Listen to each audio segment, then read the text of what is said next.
palm tree, coconut tree, very huge. His arms were like very huge.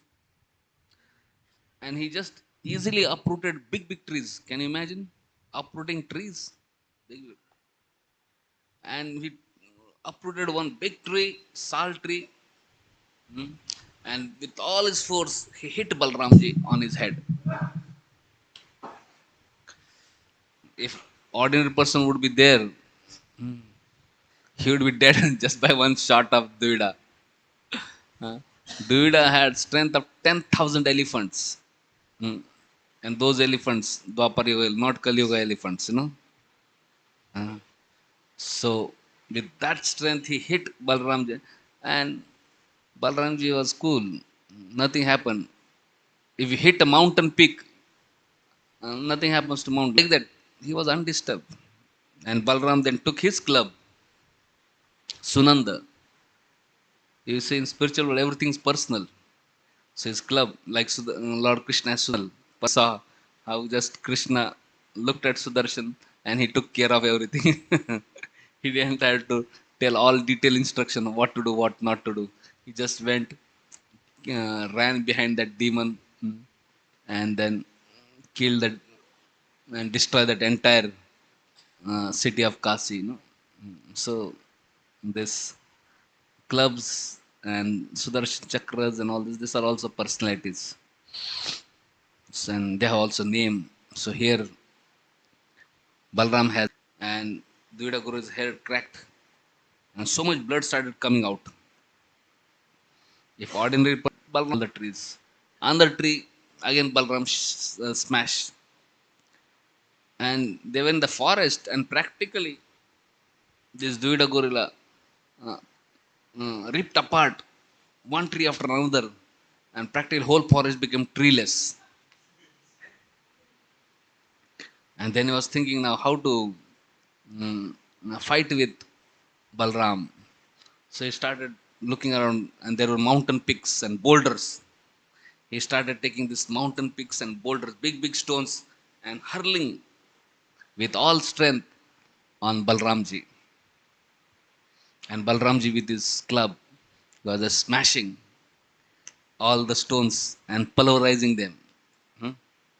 It was like he was thinking what to do. Then he went. He had such huge arms. He just clenched his fist and then went to attack Lord Balram. And he was trying to hit Balram. So Balramji also, when he saw that he's hitting bear uh, with hands, then he also gave away his club and uh, plow and all these weapons. And he also got ready with his fist.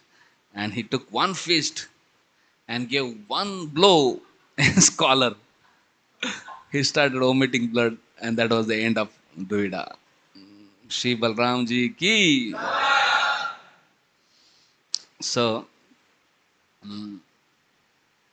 when you hear Supreme Lord killing demons, it may be very enchanting. But imagine we are in that place, it will be very painful. Anyway, whatever Lord does is very enjoyable, and though it may be painful for Duvida, but he was delivered. Sometimes Lord does something, it may be very painful for us, but it benefits us. Lord is expert surgeon, expert doctor. He just does what is necessary so that person can reform. We see this Duvida gorilla was a wonderful devotee of Lord Ram, was one of the powerful warriors in Sugriva's army. He had great love and respect for Lord Ram, but unfortunately, he disrespected Balram, offended Balram.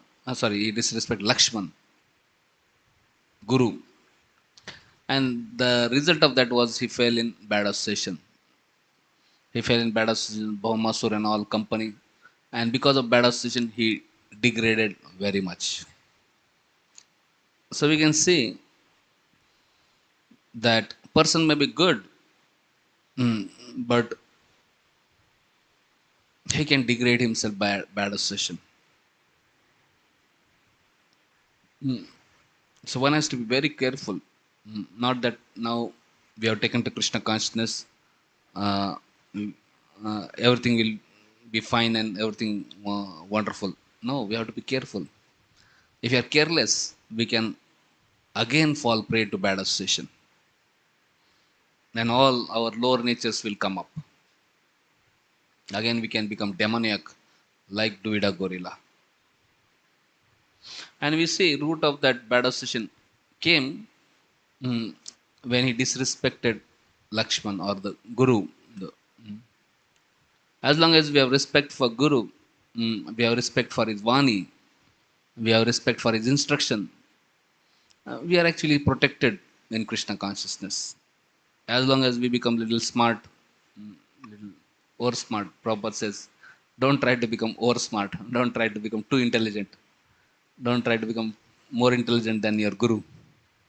We start finding faults with Guru, we disrespect Guru, we offend Guru, then we lose all good fortune. We lose association devotees and we get into bad association, asat sangha, and that ruins our life. We should know life is very short. We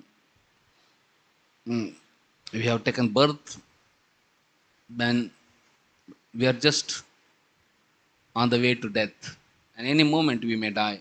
So we have to be very careful not to lose this very precious, auspicious human life where we have got association of devotees, opportunity to practice Krishna consciousness. I was reading this book, Die Before You Die, by Bhakti Maharaj. He has written many nice meditations about death. So one of the meditations is entitled Being on Death Row. Actually, all of us, we may think we are young, we are this, but actually we are on death row. It just we have to wait when our number is going to come, and it's not going to be very long. 5, 10, 20, 50, 100 years is not very long period. It's a very short period compared to eternity. So Maharaj writes in his meditation, being on death row. Maharaj got terminal disease, cancer. And after he got cancer, he wrote this book. And very amazing, wonderful realizations, very inspiring. Jai Shri Shrinitai Gauranga ki, Srila Prabhupada ki, Jai Gaur Premanande Hari Bo.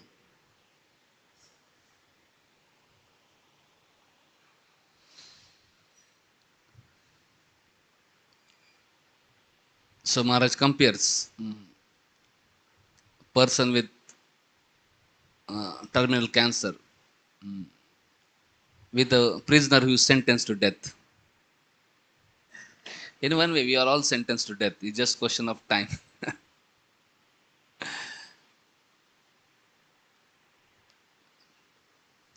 Having terminal cancer is a death sentence. And even if you don't have terminal cancer, still it is death sentence. At the moment of birth, we are already death sentence already announced. It compares to prisoner who has been convicted and sentenced to death. Person on death row experiences similar symptoms to those suffering from a life-threatening disease. Person on death row experiences shock, anger, grief, self-pity, and depression. Each day is an intense struggle in the dealing with his or her fate. The inmate knows that the warden has arranged an exact date and time for his death. However, the self-realized soul is not in the least bewildered by his impending death.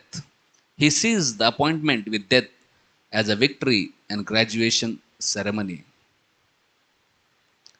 The prisoner on death row knows many have been sentenced to death before him, and in the future there will be others also. He wonders what each person did that warranted execution, and what their last few days and hours were like. So many people are sentenced to death. So one may wonder, "Arey, last person was sentenced. Why? What did he do wrong that he was sentenced death? And that person, what did he do wrong? That was, so person mm, thinks all this thing, and how did they spend their last minutes, last hours, last days? No, he thinks of how easy it is for a person to make a mistake that can destroy his own life or the lives of others. It can take a very long time to mature, to grow, and build up a project, career, or life. Nevertheless, in few minutes, all of these accomplishments can be destroyed once a person makes such a mistake. To do something good, it requires tremendous effort, tremendous time, lifetime of efforts. But one can destroy everything in just one's mistake. Serious consequences will follow, even death may follow. However, the self realized soul is not in the least bewildered by his impending death. He sees the appointment with death as a victory and graduation ceremony. So, for conditioned souls, death is most dangerous, very painful, very miserable. But for self realized soul, Maharaj is saying, for him it's a victory and graduation ceremony, graduating from material world and getting entrance to the spiritual world. So his list bewildered. Just as in case of critically ill, sympathizers may visit to express their grief, support, and condolences. Of course, they all mean well, but often their bewilderment and sadness put the patient in an even more sad and helpless state. So they come to give condolence, but by seeing their sadness, the patient becomes even more sad and more helpless. Although the prisoner and critical ill are happy to receive guests who are thoughtful, loving, and caring towards them, at the same time, they are not so eager for those close to them to witness their current precarious position. When person is near death, he wants to seclude himself. He wants to be away from all near dear ones. He doesn't want them to see that precarious position of theirs. When such companions do visit them, all are reminded of prisoners or patients' impending death. However, the self realized soul is not in the least bewildered by his impending death. He sees the appointment with death as a victory and graduation ceremony. Each day, both the prisoners on death row and the critically ill patient are praying for a miracle. Person with critical illness is hoping that by some miracle the disease goes into remission, or that some special medicine or doctor will save his or her life. The prisoner is praying that his appeal be accepted, that some new evidence may come up, or that through some miracle he will be pardoned. They try to keep this little flame of hope burning until their actual, inevitable death. However, the self realized soul is not in the least bit bewildered by his impending death. He sees the appointment with death as a victory and graduation ceremony. We can say 99.999% of people, they're so much fearful of death. But here Maharaj says that self-realized souls are not at all fearful. Rather, they think it's a victory and graduation ceremony. When student has worked hard and has got good grades and the graduation ceremony, he's very joyful. Hmm? So self-realized souls are joyful. Hmm?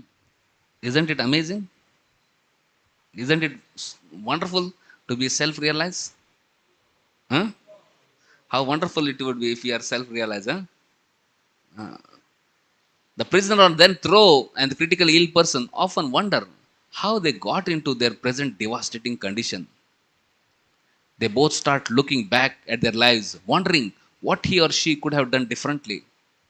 When serious punishment happens and when there's then one starts thinking, Arey baapre, maybe I should have done something else. Maybe I did some mistake. Maybe. They have many flashbacks of wonderful encounters and experiences, but at the same time, they are aware of their many foolish behaviors. They realize now that if they were able to live their lives over again, they would do many things differently. After blunder happens, after serious, then one thing, oh, this time if I'm forgiven, maybe I will live life differently. If I get second chance, maybe I will do better. Mm. Sometimes person goes for exam and he has not studied, and then he uh, when he goes for exam and he's not able to answer, he just laments, "Arey, why did I play, why did I go for that movie, why did I spend time with that friend, I should not have done, maybe I should have done differently. Maybe अगर exam थोड़ा एक हफ्ता बाद करेंगे तो 1 हफ्ता I will do little much better 6 month कुछ नहीं किया, लेकिन वो सोचता है एक हफ्ता अगर मिलेगा तो मैं बहुत कुछ कर दूंगा So one then time comes, one start thinking back. They realize now that if they were able to live their lives over again, they would do many things differently. In several cases, their priorities would change now that they face their death. But it is too late. However, the self-realized soul is not in the least bit bewildered by his impending death. He sees the appointment with death as victory and graduation ceremony. Person who has not studied in exam, he is in great fear, but one who has studied nicely, he doesn't feel fearful exam. He's happy, okay, chalo, no problem, wonderful. The prisoner is offered a choice for his last meal, but just as in the case of the critically ill, food no longer seems to nourish the body. For one may either have no appetite or maybe beyond having a need to eat anything. Both people realize the futility of trying to nourish the body. मरने वाले अभी last feast क्या है उसमें, now we may think बड़ा feast मिलेगा बहुत अच्छा, but when person doesn't have any appetite because he's so worried about that he loses all interest in food. Similarly, when people are very ill, anybody is ready to cook anything, give anything, but one doesn't have any taste only. So both people realize the futility of trying to nourish the body as it is on a fast path to annihilation. However, before being sentenced to death or before coming down with the critical illness, most of the person's waking hours were focused on stimulating the physical body. Impending death confronts one with how temporary and fragile the body is. Death is a destructive but powerful teacher. However, the self realized soul is not the least bit bewildered by his impending death. He sees the appointment with death as a victory and graduation ceremony.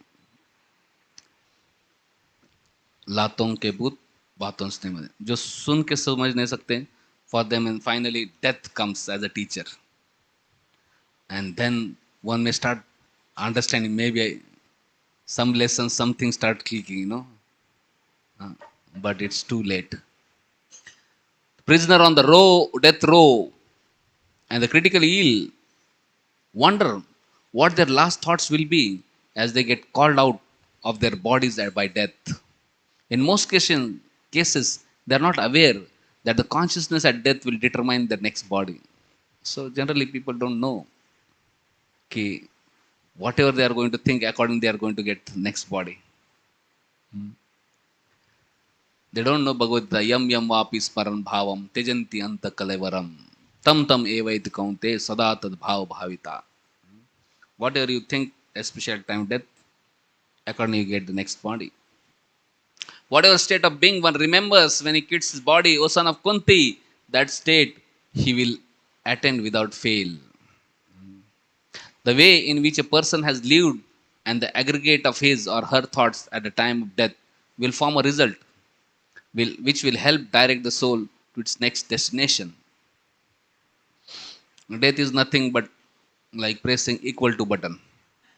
So many buttons we press, 1 plus 2 plus 3 minus 14 into this divided by this. So many in calculator we press some buttons.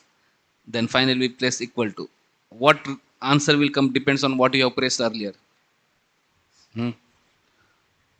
So death is like equal to button. You press, what answer will come depends on what you have done whole life.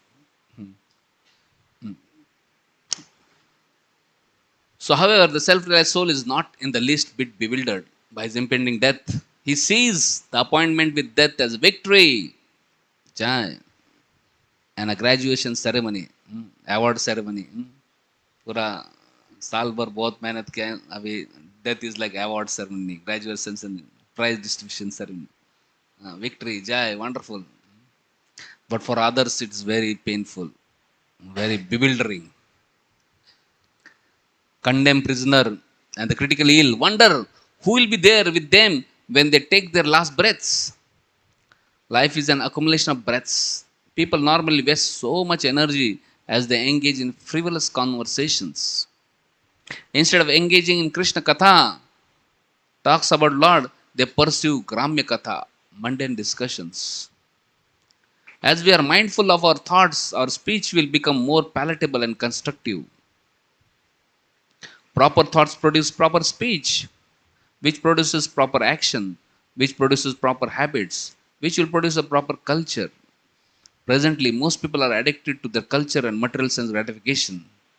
Therefore, when something inauspicious happens to their bodies, they become totally frustrated. All material thoughts, material words, material actions, material absorption. So, when some calamity comes, people become completely frustrated. Everything is material. But if somebody has absorbed oneself in Krishna Katha, hearing Krishna Katha, giving of Gramya Katha, hearing, speaking, thinking, serving Krishna, then death is not bewildering. Such a person sees appointment with death as victory and a graduation ceremony. So, just by every day attending Bhagavatam class, every day hearing, every day chanting, every day, preaching message of Krishna, we are preparing for the victory and graduation ceremony. And more we neglect these things, we are preparing for another situation.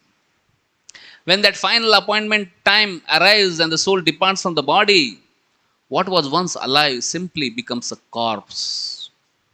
For the condemned prisoners as well as critically ill paid persons, the body must be disposed of according to tradition, religion, culture, situation, and condition. As everyone walks away from the body, enemies, strangers, friends, and family will all leave, never to see it again. Death brings closure to one's existence in the previous body and changes the relationships that previously existed. Only the spiritual connections will permanently remain with us. Therefore, so much of what we normally hold on to and see as most significant is not only temporary but will walk away from us. Whether one is on death row, subject to critical illness, or dies of old age, everyone was sentenced to death the day they were born. Everyone must prepare him or herself for the appointed day. So sometimes people take material things so seriously. They take so much of anxiety for all material things. But at time of death, everything's finished. Sometimes some material relation they take so seriously.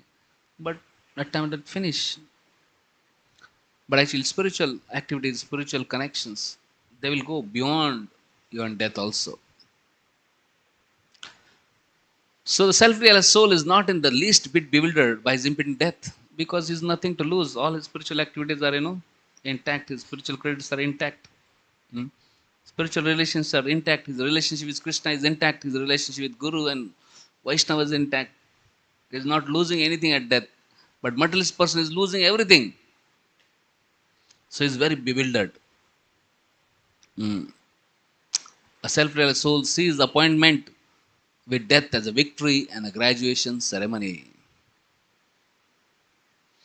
I am that lowly beggar who is on death row, waiting for either a miracle of divine intervention or a victorious departure.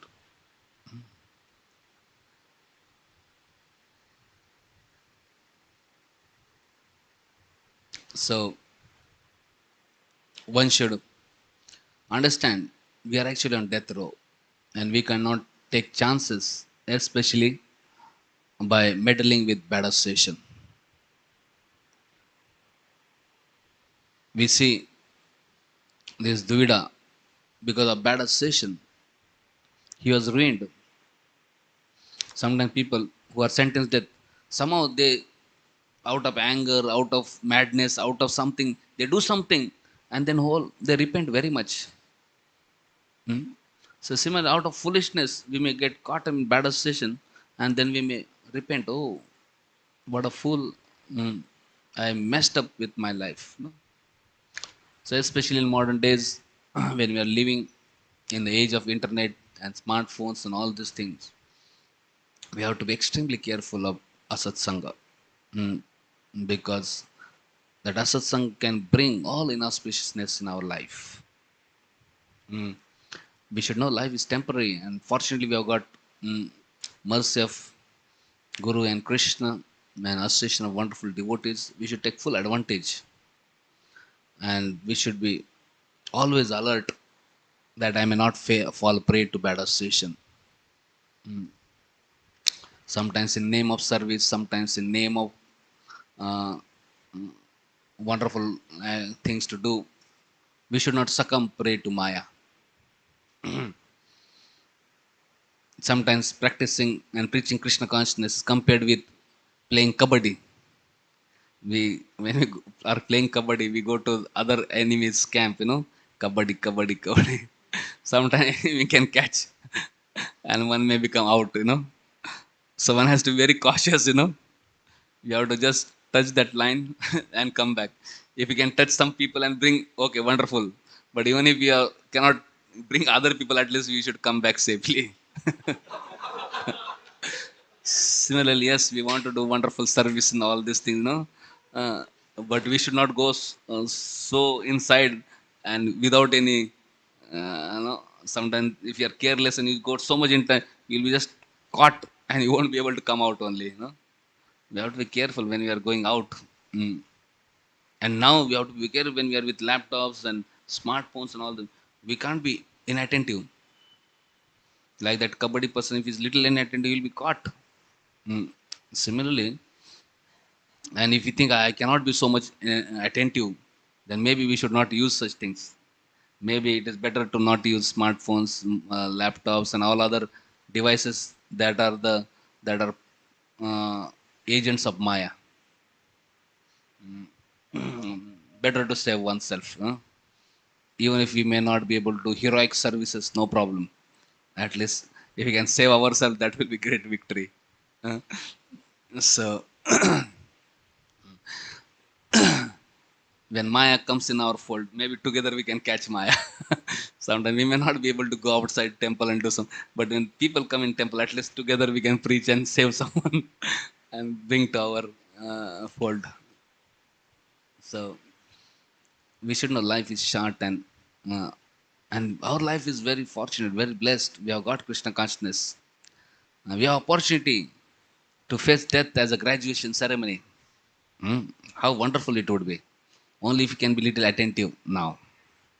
It's not nothing great we need to do. We just need to be attentive and we need to practice our basic Krishna consciousness, chanting 16 rounds, following for like principles in our session of wonderful devotees.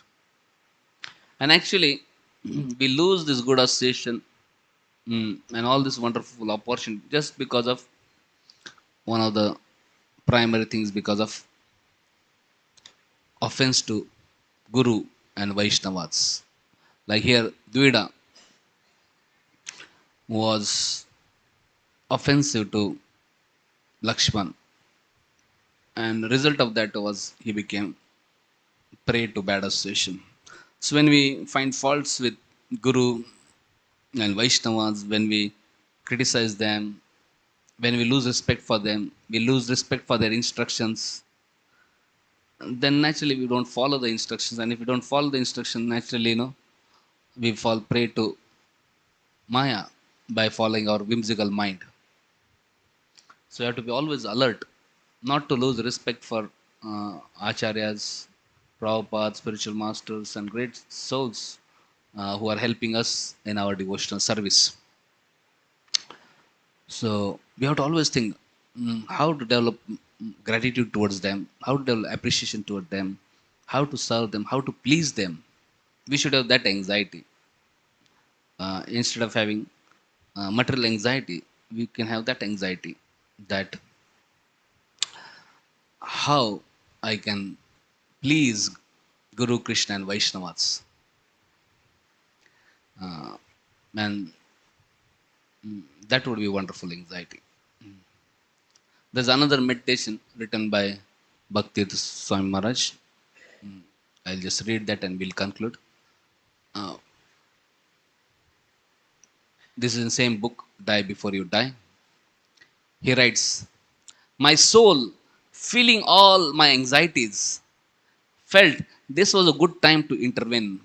My soul said, why are you in so much anxiety about whether you will live or die? If you live, what will you continue to do? If you live, what will you continue to do? Hmm?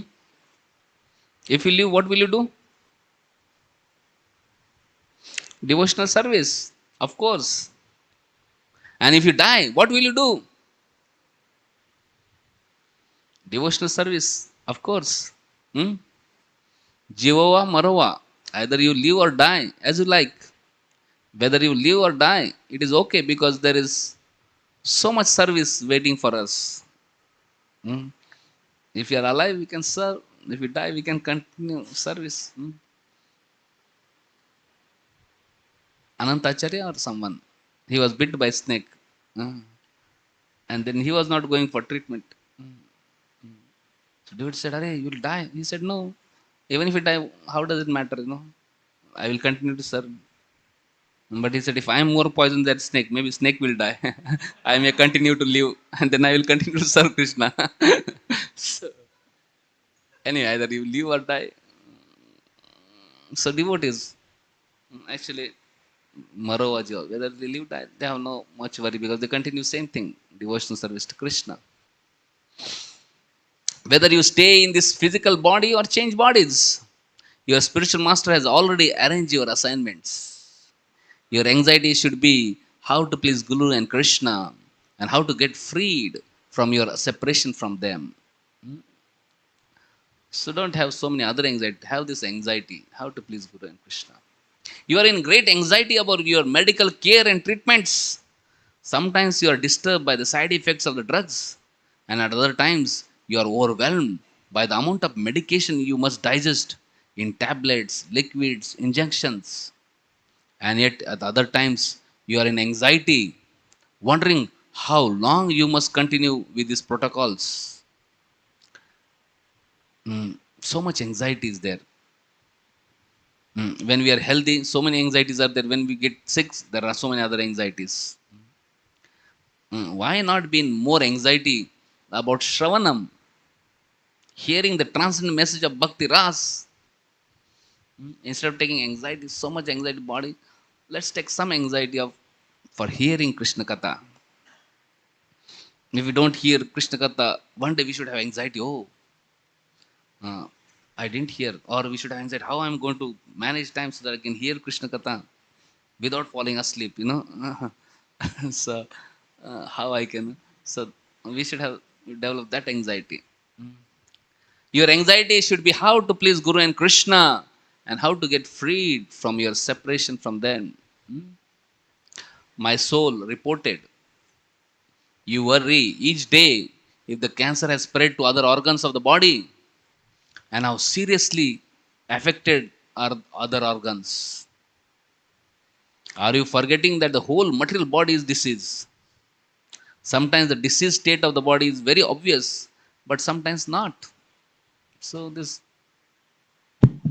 our body is actually sum total of all sin. Always some or other problems is there. What it is more obvious, it reminds us of its temporal nature. This body is temporary, helping us to become less absorbed in it. More we are absorbed in this temporary body, more anxiety. Mm. So he's saying, better be less absorbed in it. You should be in anxiety about kirtanam, chanting the glories of Lord. As one calls on Lord's name with sufficient purity, reciprocation is immediate. If you chant intensely, uh, Krishna will reciprocate. Why are you in so much worry about this body and absorbing body? Better that much energy you put in kirtanam. When Krishna is there to reciprocate immediately, then he will take care of your anxieties. You have anxiety about kirtanam, not about other things which are not in your control. So your anxiety should be how to please Guru and Krishna and how to get freed from your separation from them. Maharaj is saying we should have anxiety to please Guru and Krishna and to get freed from separation from them. To feel the separation, first we should have some love and appreciation. Maharaj is saying we should have anxiety how we can be freed from separation. To have first is we have to feel separation, and then we have to think how I can be freed from that separation. When you have uh, appreciation, gratitude, love for Guru and Krishna, we may feel separation.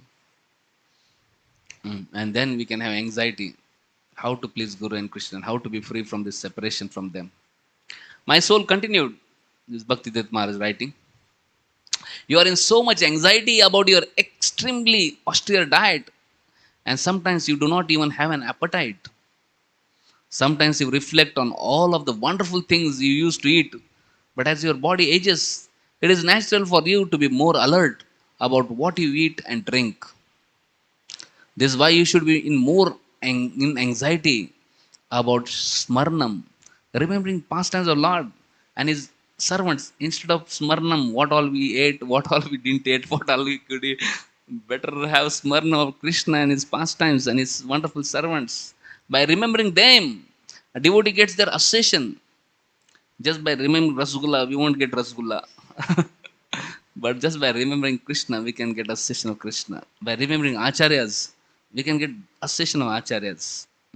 So your anxiety should be how to please Guru and Krishna and how to get freed from your separation from them. Bhakti Maharaj continues. My soul now explained in an almost hilarious spirit.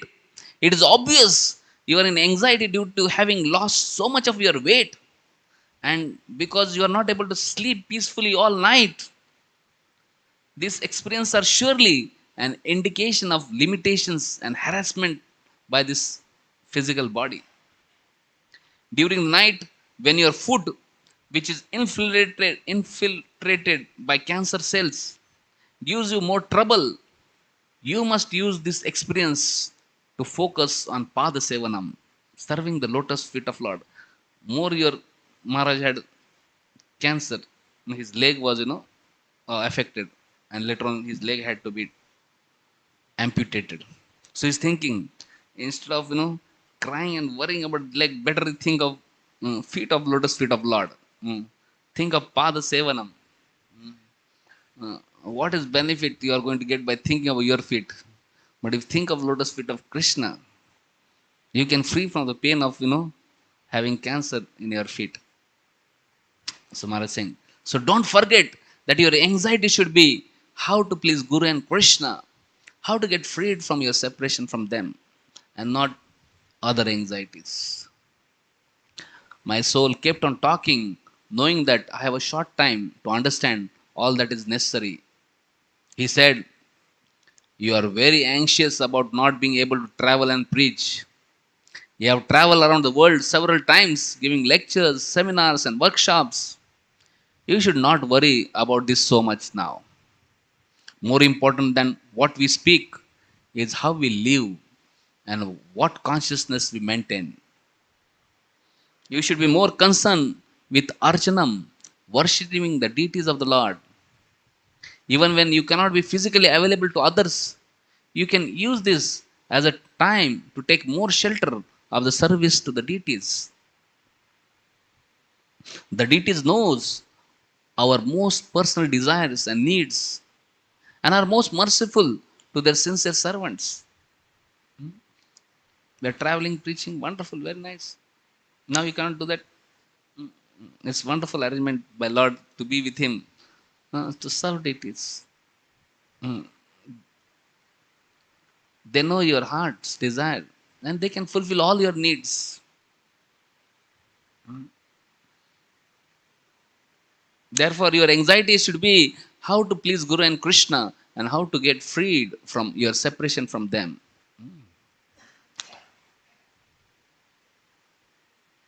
My soul very mercifully tried to help me more by explaining, I know that one of your worst fears is to die a slow, painful death. Already there are times when you want to cry out to Guru and Krishna that you cannot bear this anguish another day. However, you should be more anxious about taking shelter of vandanam or prayers. There's pain, so much pain. Better pray to Krishna. Prayers are such an intimate connection with Guru and Krishna. Through prayers, you can present your case before the Lord and beg Him to allow Him His will to manifest. If it is His will for a slow, painful transition, let it be so. For our worshipful Lord only arrange what is best for Jiva, who is fixed deeply in profound internal prayer. Now, these things are very difficult. Developing faith that, okay, whatever God arranges best. Okay, if God wants me slow, painful, that okay, let it be. Let me just be prayerful to them. Let me just take shelter of them. Ultimately, Lord knows what is best for me. So once again, I remind you, your anxiety should be how to please Guru and Krishna and how to get freed from your separation from them. My soul stared at me while saying, you are very afraid of being forgotten by the sadhus, but this is a foolish concern. What will happen if I die? Nobody will remember me. First of all, we should never be eager for fame, adoration, and distinction. Secondly, we should always remind ourselves that all services are really an offering to Guru and Krishna. And they're both fully aware and appreciative of our unconditional service. Don't worry whether the world will remember. Krishna will remember. Guru will remember. They're fully aware what we are doing, what we are not doing. Hmm? Whether the world appreciates or not, they are appreciating your service. They are your best friends and well wishers. It is better for you to be more anxious about dasyam and sakyam, being humble servants and desiring friendly, appreciative service to an association with the Lord. After all, your anxiety should be how to please Guru and Krishna and how to get freed from your separation from them. My soul slowed down his speech as if to make sure I heard and internalized each of his words. My soul said, my beloved Bhakti Tirtha Swami, who is no different from myself, once all fear, attachment, and false ego are destroyed, will be fully united as one soul eternally, serving the divine couple. Please give up your anxieties about whether you will live or die, or how long you must continue with difficult treatments and their side effects. You must give up all fears about the cancer spreading. Do not give any more energy to worrying about diet, weight loss, or loss of sleep because you are ultimately headed towards trading in this harassing limited body for a new spiritual one. Lastly, do not worry about dying with excruciating pain and being forgotten. Your illness is a sign of Guru and Krishna's special and personal mercy being extended to you. Your outcome has already been arranged. Your prayers were heard and accepted even before they left your mind. All you have to do now is focus more on Atma Nivedanam, full surrender. Now the day and time has come where Atma Nivedam is knocking on your front door. Just I have been telling you, your anxiety should be how to please Guru and Krishna and how to get freed from your separation from them. Very soon, by mercy of your spiritual master, you will be lovingly forced to embrace full surrender. So be joyful and radiant because only moments away your life, or better to say, your death, will be successful. Yes, my darling, you are that lowly beggar whose prayers have been heard and accepted. His Holiness Bhakti Swami Maharaj ki jai. So Maharaj is saying that he's telling, putting him situation. He got a cancer, and how a cancer person thinks and worries of so many things. And he's telling how instead of worrying that thing, better we should worry about Shravanam, Kirtanam, Smarnam, Vishnu, Padasayam, Archanam, Vandanam, Dasyam, Sakyam, Atmanivedam. We should worry about how we can do this devotional service nicely and please Guru and Krishna and Vaishnavas. So, material world is a world of anxiety. It's a kunta. So, always we are anxious. Mm. But we have choice what we can worry about. Instead of worrying about too many material things, better worry how I can do my devotional service nicely and how I can please Guru, Krishna, and Vaishnavas. And when we are always thinking how to please Guru, then there is no question of offending Guru or disrespecting Guru and all these things. And then we'll be always blessed by good association. So here we see Duvida Guru, because he offended Guru, offended Lakshman, he fell in bad association, and then he degraded so much that he was smashed to death by mm, Balramji. Mm. And from this story, we can learn how we have to be careful.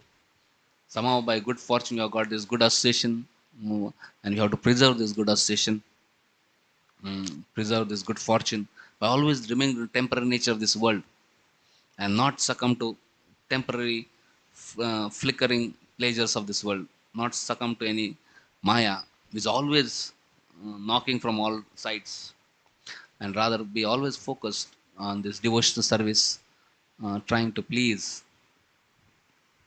Guru, Krishna, and Vaishnavas. Thank you very much.